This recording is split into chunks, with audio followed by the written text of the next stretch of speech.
Hi, first graders. It's time for religion. We have started the season of Advent. Advent is our time of waiting for Jesus. And in your packet is this page. And what we're going to do is color a number on every day of December. And whenever you want, you can also color this picture of Mary and Joseph and baby Jesus in the stable. So color one star each day. Today is the first day of December. So you are going to color number 1. And we'll do that each day to remind us that we're getting ready for Jesus. Yesterday, when we had our religion talk, we found out that there were many prophets while the Jews were waiting for Jesus. And one of the prophets was Moses. Moses was the first prophet. So let me tell you a little about Moses. Here is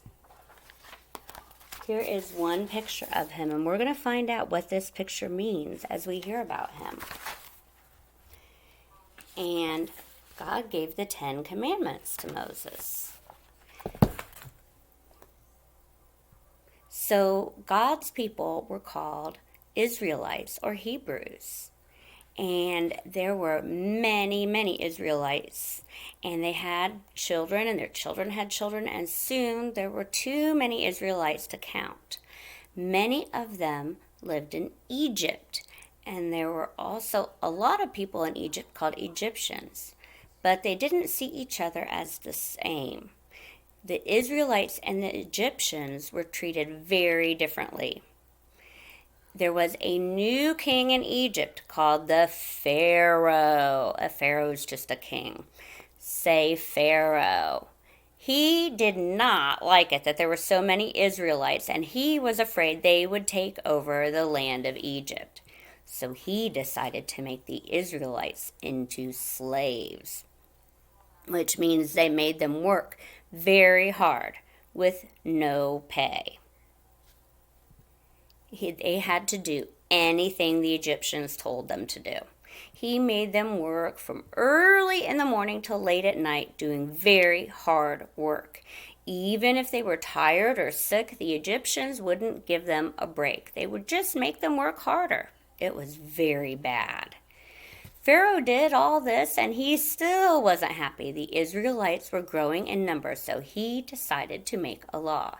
If any baby boys were born to the Israelites, he would have them killed.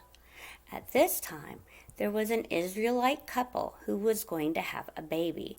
And when they had a baby boy, whose name would later be Moses, they decided to hide him because they wouldn't let anyone kill this beautiful, precious baby of theirs. They hid Moses for 3 months, but as he got older, he didn't sleep as much and he cried louder than before. It was getting too hard to hide him. So his parents did the only thing they could. They made a strong basket, kind of a little mini baby boat, and put blankets around the baby and placed the basket in some tall grass in the river, the Nile River. Baby Moses had a big sister named Miriam, and she watched from a distance to see what would happen to her baby brother. While she was watching, she saw somebody coming. She realized it was Pharaoh's daughter and her servants. So this is the daughter of the Pharaoh. She's like a princess. They were dressed like they were famous, and she had seen her before and remembered what she looked like. Pharaoh's daughter had come for a swim, and while she was swimming, she noticed a basket floating a little ways in the tall grass. So she asked one of her servants to go see what it was. The girl brought the basket over, and when Pharaoh's daughter opened it, the light startled Moses, so he woke up and started to cry. "Oh, what a sweet, beautiful little baby. It must be one of the Israelites," Pharaoh's daughter said to her servants. Miriam had seen what happened, and she hurried over and asked, "Would you like me to go find an Israelite woman to feed the baby for you?" "Yes, go and find someone who can nurse the baby." Miriam ran as fast as she could and told her mother that Pharaoh's daughter had found him and wanted someone to come nurse him. They went and found Moses with the Pharaoh's daughter, and she asked him, "Please help me and nurse this baby, and I will pay you for helping me." She didn't realize that this was actually Moses' mother. So she hired Moses' mother to take care of him, only she didn't know that was his real mom taking care of him. Later, he became son to Pharaoh's daughter, and that's when she named him Moses, which means she got him out of the water.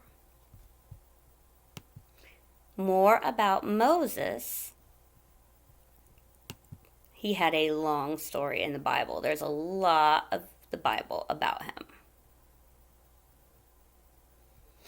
When Moses grew up, he became a shepherd.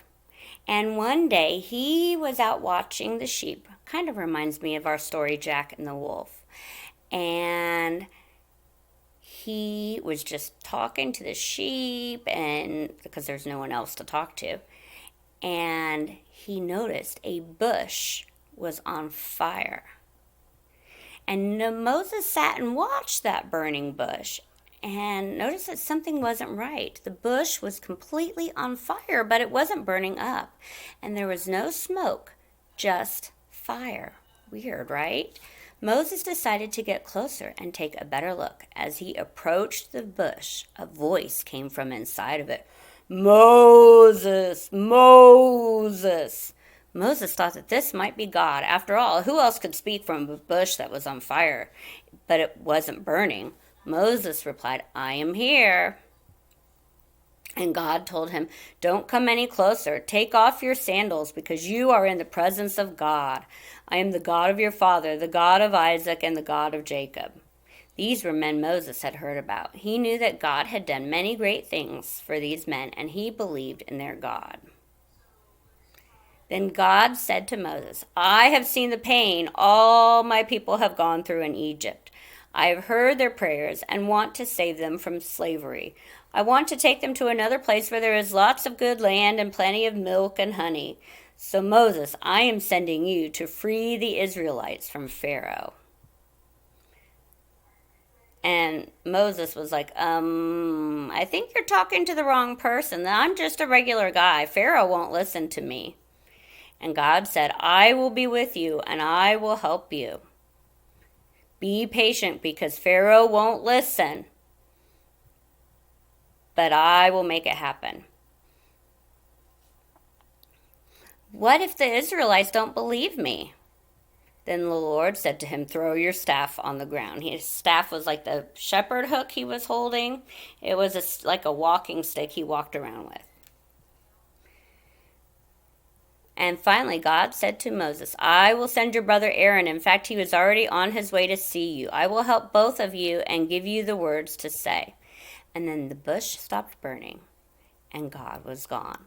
Tomorrow, I will tell you more of the story of Moses, and we'll find out how he ended up with the 10 Commandments and if he got the Egyptians out of Egypt. I want you to do the next religion page in your packet for this chapter. Bye!